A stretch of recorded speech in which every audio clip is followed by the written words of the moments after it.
तर अयोध्येतल्या श्रीराम मंदिरातील चोरी प्रकरणावरून माजी आमदार अनिल गोटे यांनी भाजपवर चांगलीच टीका केली आहे। भाजपने रावणाचा सुद्धा पराभव केला असून प्रभू रामचंद्राच्या नावावर सत्ता मिळवणाऱ्या भाजपनं भ्रष्टाचारातून प्रभू रामचंद्रांनाही सोडलं नाही। जय श्रीराम म्हणणाऱ्या भाजपावर आणि मोदी सरकारवर हे राम म्हणण्याची वेळ येईल अशी टीका माजी आमदार अनिल गोटे यांनी केली आहे। राम मंदिरासाठी देशभरातून पैसे गोळा करण्यात आले। भाजपनं आणि मोदी सरकारनं गजनीचा मोहब्बत आणि धर्मवेडा औरंगजेबाचाही पराभव केल्याचा आरोप माजी आमदार अनिल गोटे यांनी केला आहे। आता ज्यांनी प्रभू रामचंद्राला भ्रष्टाचारातून सोडलं नाही काय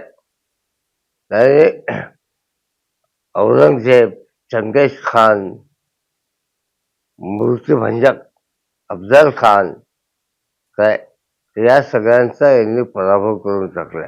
अगदी गजनीच्या मेहमूदाचा सुद्धा, ज्यांना त्यांच्या आयुष्यात जे जमलं नाही हे भाजपने 12 वर्षात करून दाखवलेले आहे। एबीपी माझा, उघडा डोळे बघा नीट।